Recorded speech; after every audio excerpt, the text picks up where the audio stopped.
Welcome to the Hustler's Guide to Flow. I'm your host, Marcia Miyake, and I'm taking you into the minds of some of the most incredible leaders in the medical, research, business, and yes, even spiritual fields to equip you with powerful insights and practical strategies to level up in business and in life. The next level version of yourself starts now. I'm so excited to bring back Relational alchemist Stefanos Sifandos. You may remember Steph from episode 3 where we talked about masculinity and the art of conscious communication. That episode was a favorite amongst listeners, so if you missed it, make sure you go back and check it out.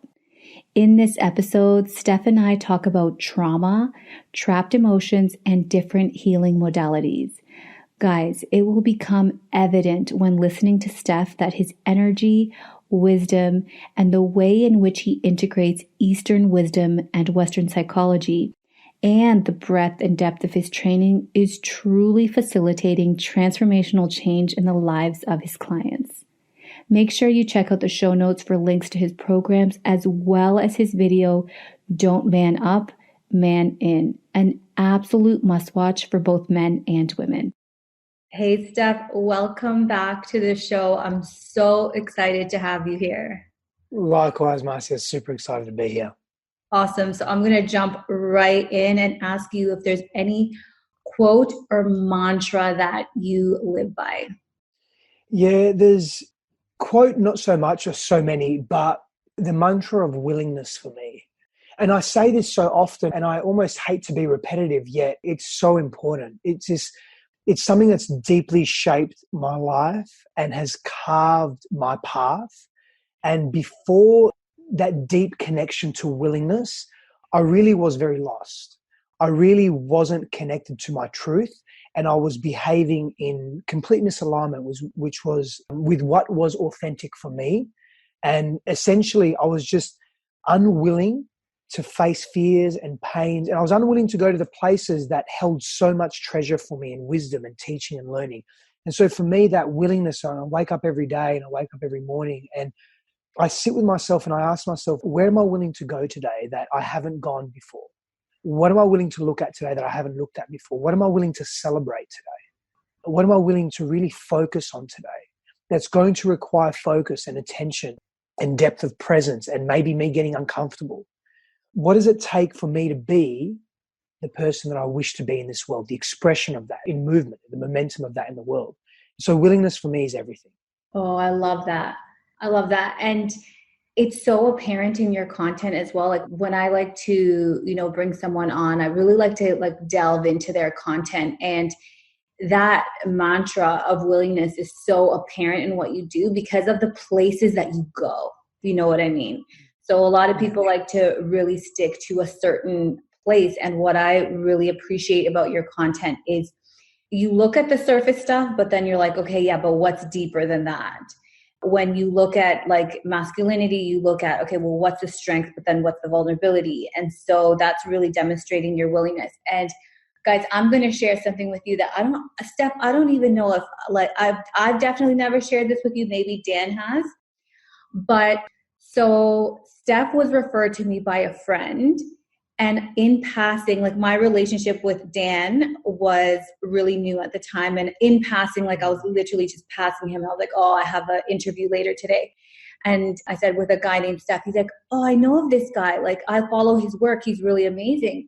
And he's like, I reached out to him a long time ago. And, and at the time he was looking to work with a coach. And obviously I really supported that. And he had talked to a few other people, and I was supportive, but I never really had an opinion. And then you and I had our conversation, and then we sat down later and we had a chat, and he said, I feel really called. I need to work with someone. I really need to do this work. And I felt a connection with you. I was like, he was like, I really feel called to work with Steph. And I'm like, yes. I never wanted to tell him what to do, but it was the first where I got intuition that I'm like, you are going to get the most out of this relationship, because I think what he wanted to, and this is very much in the masculine, he said, well, I want to evolve, so maybe I need to have a business coach. And I'm like, that's awesome, but I think there's probably like more foundational work that you could do that's really going to like elevate you as a person, and then the business stuff will kind of flow. And so that's months ago. And I just want to thank you, Steph, for the work that you have done with him, because it has been transformational in our relationship. You know, obviously Dan has been willing to do the work and all of that, but our relationship has not been like smooth by any means. You know our relationship very well. We've had lots of things come up, and it's been challenging at sometimes, but he has shown up in a way that like has blown me away. And I know from talking to him and just observing that it is a result of the work that you've taken him through. And he has so much love and respect for you. So I wanted to share that, the context of how we know each other and all of that. And yeah, I just wanted to thank you for the work that you've done with him. Oh, well, it's very deeply received. Your words are bringing tears to my eyes, that's for sure, because I think about, and I remember, you know, Daniel is one of those men that is very willing and he is very ready. And, you know, I'd love to sit here and take a great deal of responsibility, and while I very humbly accept and receive your kindness, he's a man that has just decided to really venture into the unknown and say, I've had enough of pain that I've been inflicting on myself and I'm ready to do something about it. And he has really, you know, I've just shined a torch on some of those places within him that he couldn't see, but he's gone all in. From our first session, I remember we went deep immediately. When we speak to depth and we speak to that, it's almost transient. It's a transient term.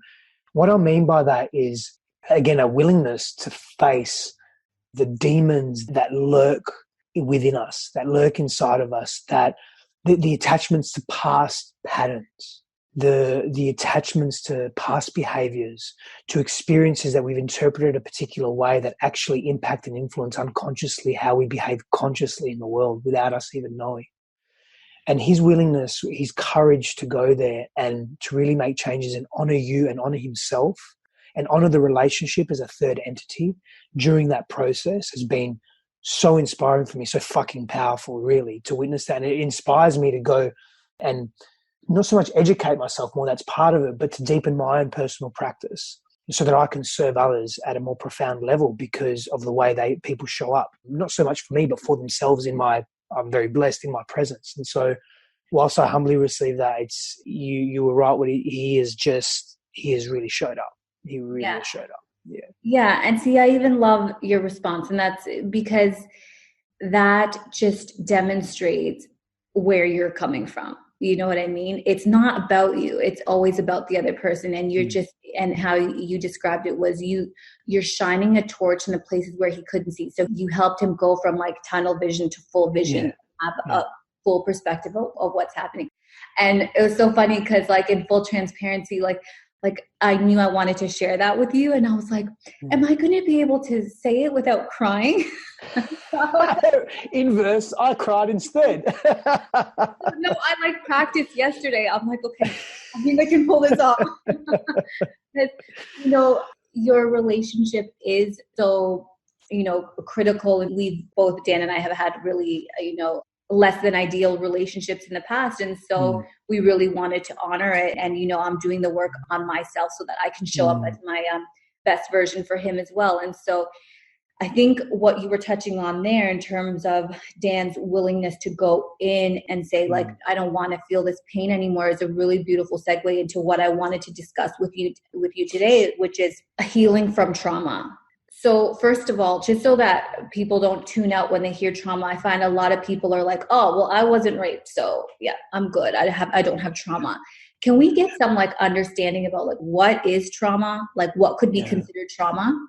Yeah, the trauma resides on a spectrum and it's very difficult. I mean, the human condition interprets trauma on that spectrum. And so when we look at intense sexual abuse, or maybe we hear a story of someone being chained in a basement from the age of 2 to the age of 25 and they've been massively sexually molested and physically abused. And yeah, that's very intense trauma and that's extremely unique case. well, maybe not so unique in some areas. And it is very difficult. Trauma is such a subjective area. And so an example of very deep trauma is, firstly, it's how we interpret an event or an experience or a set of experiences, and then how we interact with that at an emotional level, at a visceral level, at a feeling body level, and a mental spiritual level as well. And the effect that we allow those experiences or that experience to have on us. Trauma can be PTSD as well. So you can somewhat use, well, you can, because post-traumatic stress syndrome or the PTSD is an after effect of experiencing an extreme or volatile set of circumstances. But trauma can be, an example of trauma can be this. This is a really interesting one, is you have a young, I'm going to use a man as an example specifically. You have a young man, a boy that grows up in a very affluent, very wealthy household, a very wealthy part of society, has access to abundant resources, goes to the best schools, comes home on a daily basis and says, "Hey mum, hey dad, I got 92 or 93 on my test." And the immediate response of the father or the mother is, "Oh, why didn't you get 99? Why didn't you get 98? Instead of, "Oh, amazing," or reinforcing that, or whatever it may be. And that compounds over time, and that can lend itself to a very low sense of self-worth, hyper-competitiveness, this needing to prove to maybe father or mother, this sense of abandonment. And depending on how that child interprets that and what he does with that, it can send him down a spiral, maybe drugs, maybe alcohol, maybe this just hyper-competitiveness where he's in this constant state of stress. He doesn't feel good about who he is. He doesn't trust himself.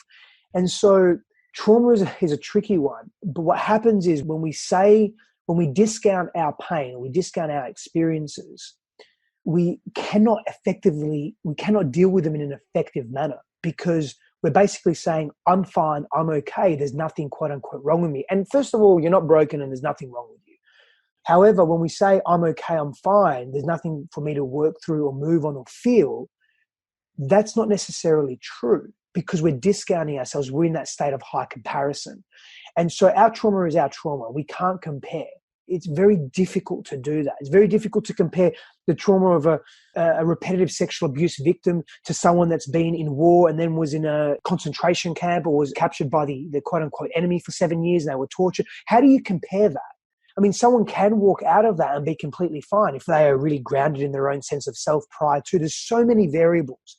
The point around trauma is, if you are affected by unconscious forces that are attached to an experience in the past that you've had, and the unconscious forces are in the now, and you're not functioning at the level that you want, you're experiencing despair, you're experiencing disparity and disconnection in relationships, you have a low sense of self-worth, you're not happy with life and where you are, you're in constant drama, that's something that you need to deal with. That can be a trauma or a pain or an unresolved fear. It's unresolved stuff that lends itself to causing pain in the present. And so we have to deal with that stuff. We all want freedom, but we can't get to freedom. We can't get to, people say, "Oh, just forgive your perpetrator," or "forgive the situation," or "forgive." And that's all great. I agree with that. However, there are many stages that come before the forgiveness. And one of them is feeling in fullness. Because if we don't feel in fullness, the suppressed expression of that experience, what happens is forgiveness is tokenistic and false. And so we have to be able to not relive. It's not about reliving the trauma, because that's not necessarily healthy. It's about feeling what was suppressed in that time. An example could be this, and we'll use sexual abuse, and then I'll stop, of course, because I'm going on and on. But we use sexual abuse. Generally, when we're abused in any way, physically abused or we're violated, physical, sexual as an example, we disconnect. The mind disconnects from the body. And so I was reading a story a couple of days ago about a woman that was being sexually abused, and there was a little hole in the wall, and every time she would be sexually abused, she would transport herself into that little hole in the wall so that she would be disconnected from her body. And so she's not feeling the pain and the trauma of what's happened. Now, it doesn't mean she has to relive that experience in order to move past it. It means that she has to release the suppressed feelings and expression that is trapped in the body. We register experiences cognitively through our brains, and we also register them through the body. There are 40,000 sensory neurons in our heart alone. There are neurons and neurites in our gut as well. And so we register trauma particularly or negative or very harmful or hurtful experiences at various levels. Understanding them and releasing them from the mind is one aspect of that. We have to also release them from the body. So there comes in somatic therapy. There comes in psychosomatic or sexual somatic therapy. There comes in breath work. There comes in various levels of psychosomatics and body work that we can do to help release that pain. And then making a cognitive acknowledgement, we then are able to fire new neuronal mapping in the brain, and we begin to create a new biological version of self, a new psychological, spiritual, and emotional version of self. But there are layers to this. And so I hope I've gone and answered your question somewhat. Yeah, no, absolutely. And I really, really appreciate your answer because it totally resonates with me. And I loved your example of choosing someone that, on the surface, we wouldn't expect to have trauma. So there's like an affluent boy, he probably does all like the great sports, and his parents probably support him in all the extracurricular and doesn't have any stress perceived from the outside. And that trauma can be these little seeds of self-doubt and lack of worth that are really, it's the unconsciousness of our parents or our whoever around us that creates this feeling of unworthiness. And that can equate to trauma in the same way that someone who's experienced some severe physical trauma can be as well. And I love we can't compare them. You just can't compare people's trauma. And the other thing I think that we need to consider is a lot of us, our trauma was before the age of 7, where we didn't have the cognitive ability to recognize and to decipher that this is this other person's, unconsciousness, or this is this other person's wounding that they're now projecting on me. We internalize it and make it about ourselves. So I love that. And then you discussed the notion of when we don't deal with this work, it becomes trapped emotions in our body. Mm. And then we can't really perform at our highest level because we're suppressed. So I love that response. And I'll go straight into, and I think you kind of touched on it a little bit, was like the type of work that you do specifically around helping people overcome the trauma. Mm. Mm. Yeah, so I just want to touch on something that you said, which was really interesting around that sort of 0 to 7 age. At that young age where our brainwave state is not in a state, it's not in a high functioning state of beta or alpha, and more beta. It's where it's overanalyzing, future anticipating, understanding, recognizing. And so you're right, we don't interpret and then are able to justify or understand at a deeper level what's actually happening. We just feel it for what it is and the pain of that. And that's really interesting. And so, when I'm working with people, I definitely go back into childhood. It's not always necessary for everyone. However, the majority of people that I work with, patterns that they have now in their life that's not serving them, hence why they're with me. Well, there's 2 reasons why people work with me. I just should clarify this. One, generally they're either coming from a really deep place of pain and suffering, and they're just really struggling in life. It's like, fuck, I'm done. Like, I don't know what to do. I need help. I'm really done. They've taken it to the nth degree, right? And I've been there many times myself. I know what that's like. And then there's other people that are quite high performers, but they're really quite grounded in their psyche and in their emotional being. They've actually done some deep work, and they're really coherent in their being. And they come to me and they say, I want to take myself to the next level. I know I can't do it on my own. I want intimate support and guidance. Let's do this. And so there's 2 quite different people, right? Your archetypes, so to speak. The former is, it's generally with those people, I'm taking people back into patterns that they've established at a very young age that are lodged in their psyche and lodged in their unconscious, conscious self. And we sort of start unraveling that. And there's a process. I use very many different modalities, but there's a process to unraveling that. And even for the latter, the high performers that are really grounded and stable in their being, they still have patterns that are stopping them from moving to the next place. I have patterns. You have patterns. We all have patterns. So I uncover stuff every day, nearly every day at least, with where I'm at. I mean, I want to try and give you an example now. I'll give you a really honest example. So I was good old social media trap. That's another conversation. It was in the vortex of the social media, and I got into comparison. And I got into comparison about really disliking how this man was behaving on social media. And really, when I inverted that and I started looking at my projections, I was seeing that how he was behaving is an aspect of me. He was behaving as a victim. He was speaking as a victim, and he was getting all of these accolades from people, and they couldn't see his expression of victimhood. And I thought to myself, I started being hypercritical towards him. And I stopped. And it was only a couple of minutes. I stopped and I said to myself, or someone's happening here. This isn't, yeah, there was jealousy. Like I was being very jealous. I was being hypercritical, and I was then hating on myself for being jealous, and I was getting angry at myself for being jealous and being upset. And this guy's doing so well, yet he's false and he's not being real, and can't people see? And I had to take a breath. And what I was seeing in him was exactly how I've been in the past, and how it's a part of me when I'm under pressure, or I'm in extreme intensity, or I'm having a quote unquote bad day. And I was really, what I was hating in him, I was hating in myself. And I went through a process of self-forgiveness and feeling that. And I had tears. And I started realizing that it's still haven't come to full peace. There's another level of peace that I can come to. So I need to work through that now. I need to work through that externalized projected jealousy. I need to work through that, fuck him, he's not good. Or, because then I get angry and I get hyper aggressive. Internally, it's more hyper aggressive. It's a hyper aggressive attitude that I have internally.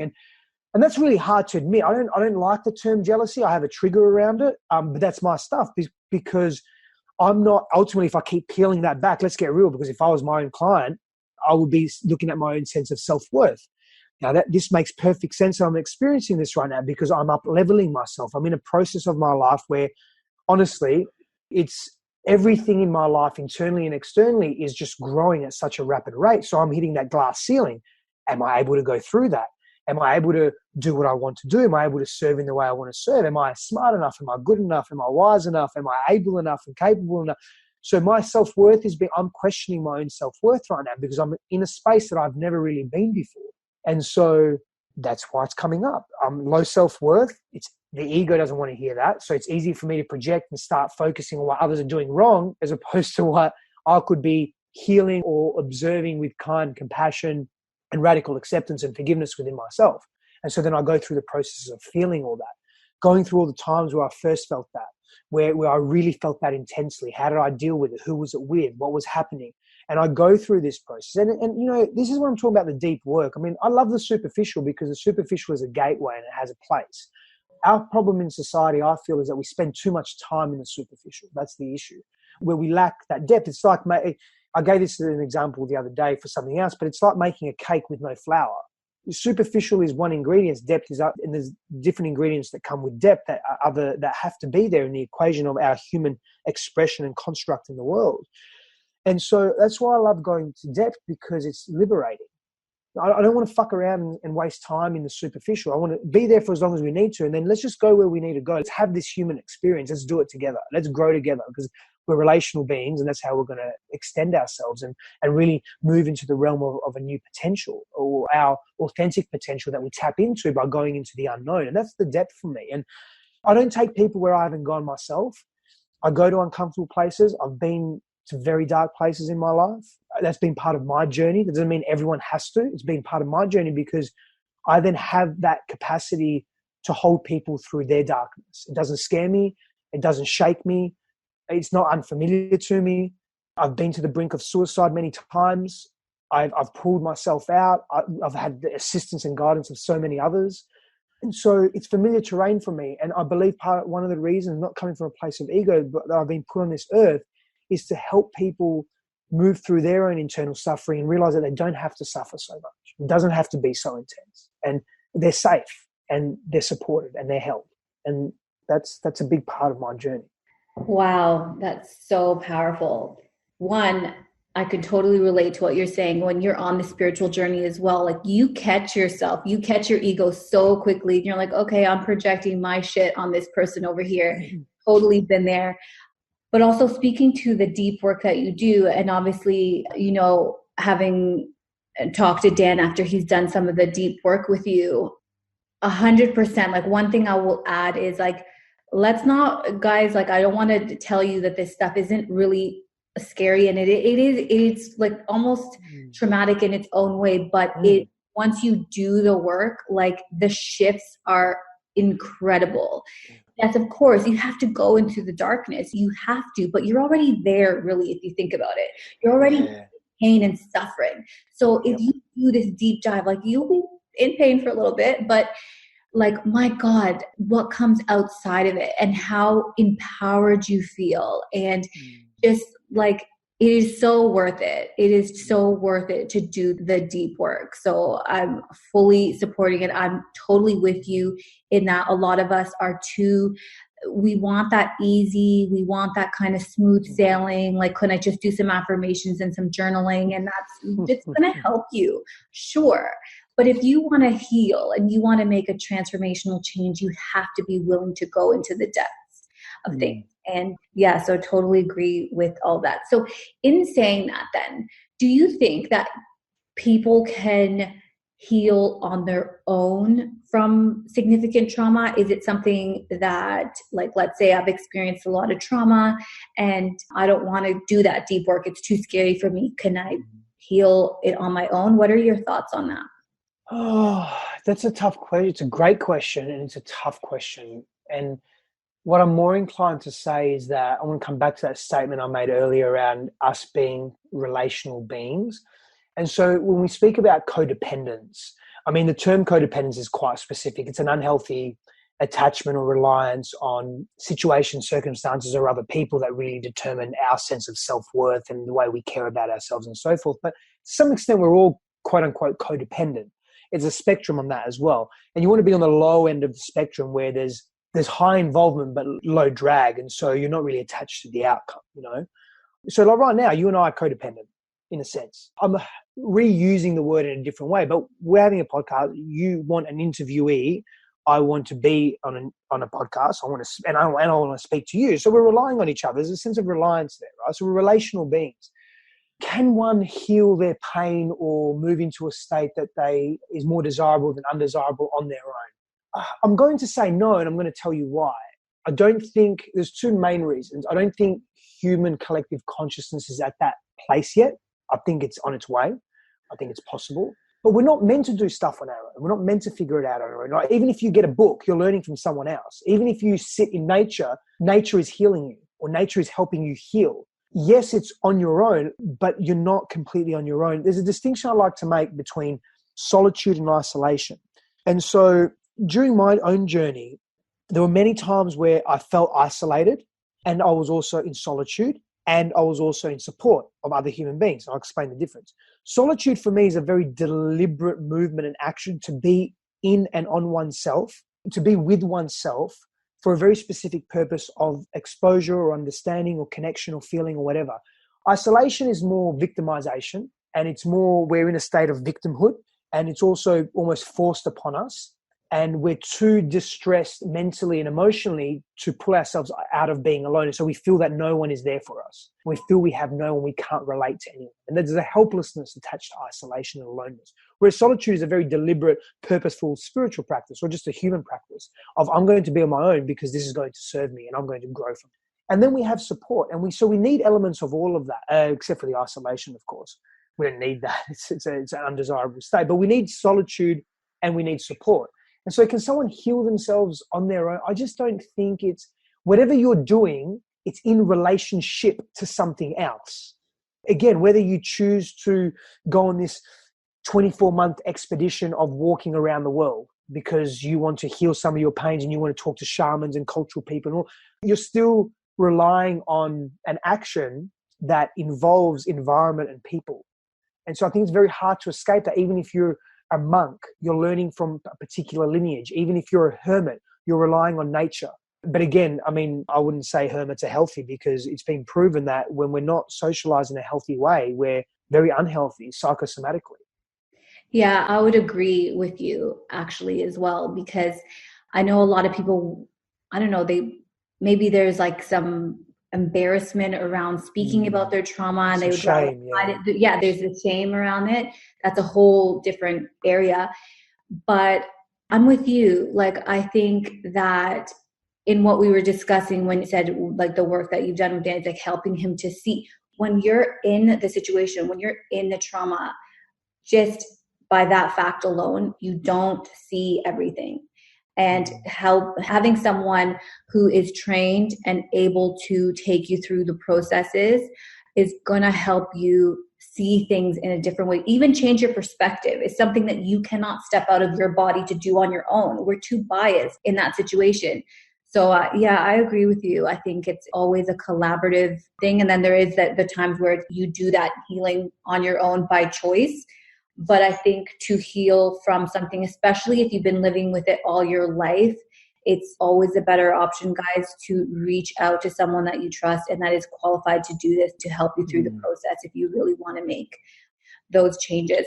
Okay, look, I could talk to you literally forever, and I feel like we have barely touched on everything I wanted to discuss with you. Like, I love our conversation so much, but one thing before we go that I really wanted to just bring up was I watched a video of yours and I was like, yes, I loved it. And I want this to go viral. So like, if you can send this to me, I would really appreciate it so that I can share it as well. I appreciate that. Thank you. It's the don't man up. Oh, yeah. I love that. I don't know how I missed that on my feed. So can you talk to that? Yeah, for sure. It's really just a spin. It's not a spin. It's not a jest or playful or clickbait or anything like that. It's legitimately, I believe, so for men and masculinity, I believe very strongly in being hearty and being sturdy and stable and being resilient and fucking being tough in the physical body. I think it's a big part of masculinity. I believe that's connected to our biological evolution and our lineage. I believe we're doing a disservice to ourselves and to the feminine when we're not solid in our bodies, when we're not connected to and have faith in who we are in our bodies. It doesn't mean you have to be the fastest man on earth or the strongest man on earth or anything like that. It's just that you have a connection to your physicality. And so I'm a big fan of that. And so I'm also an advocate of stoicism and the expression of stoicism in today's world with some adjustments too. And so manning in, really, in short, the shortest way to put it is that man's journey, specifically man's journey, has very much been one of outer exploration. One of man's greatest gifts is his ability to explore and be curious about the world. It's actually one of the ways that we create. Our curiosity fuels our creation, and that's where we can, quote unquote, match women in their creation. I mean, we can't match women in their creation of birth and giving life and so forth, but our version of that, whatever version it is creating in the outer world. And so it's curiosity and exploration that fuels that.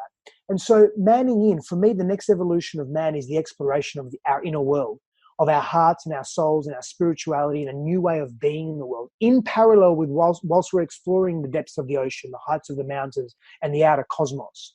It would literally, whilst we're discovering new planets and discovering new habitats outside of our Earth, that's all good and well, but if we're not making that inner exploration and choosing to see ourselves for who we truly are, then we're going to lose a key aspect of our humanity. And so for me, manning in is about starting to go inwards now.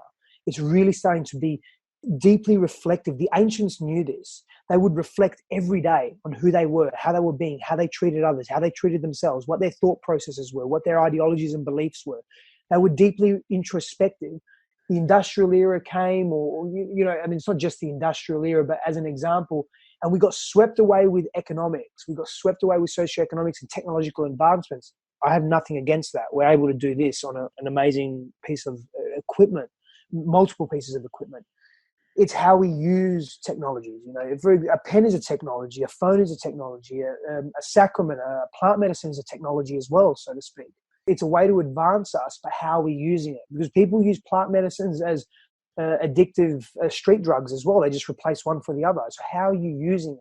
And so manning in for me is that inward journey. And I think when man becomes more and more reflective and he starts taking a deep level of responsibility and ownership for who he is in the world, his magnificence, his brilliance, and some of the shit that we've done as a collective that hasn't been great, and there's no judgment there. And I know by saying it's not great, there's a judgment, but there's no emotional charge behind it. We start taking ownership of that. We can start then being very real. Again, if you don't see what you've done, who you are, who you've been, etc., how can you make a change? Because you're not acknowledging it. And so that acknowledgement is a key piece, and it's an inward evolution and revolution of self. And that's, for me, is manning in.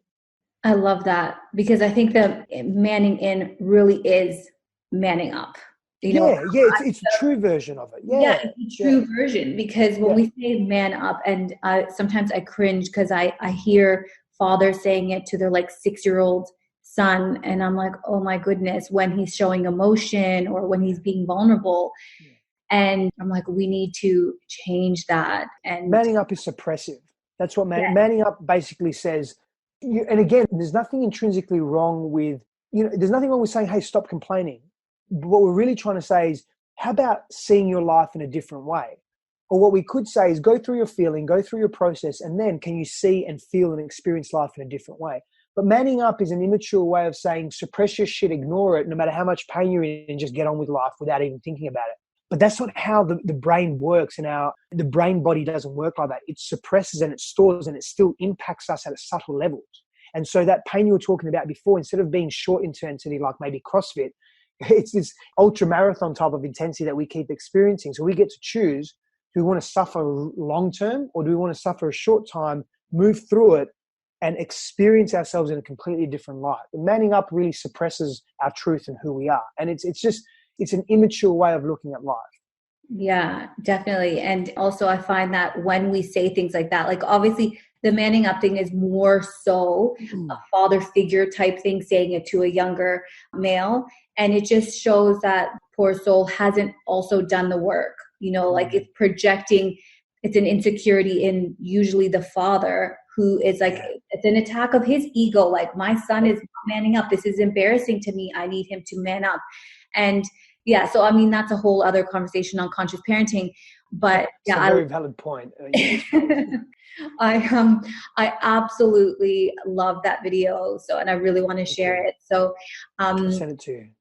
Awesome. Thanks so much. And Steph, I know we're out of time. I just want to thank you so much for making the time today. And I will have all your website and social media handles in the show notes, guys.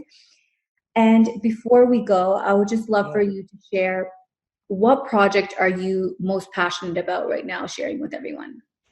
Yeah. Oh, wow. There's probably, there's a few actually, but yesterday we started our first iteration, Christine and I, of Be the Queen. And it was just, again, I've just found myself crying the last couple of days.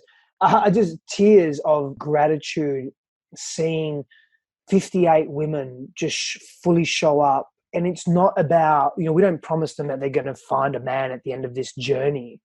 It's not about that. It's about the self-awareness, the deeper levels of self-awareness they're cultivating. They're raising their own vibration, their own sense of self, their own sense of self-worth. They're clearing out the clutter of the past, looking at the subtleties of their life and where they can be evolving and improving and growing. And to see, and we did a 2-hour webinar last night, there's 58 women, 57, 58, or 59, 58, I'm pretty sure it's 58 women just show up fully ready and just so vulnerable and raw and open. And for me as a man to hold that space and to be the only man with all these women, and it's just such an honor and it's so humbling. And so both Christine and I just are so empowered and energized with that right now.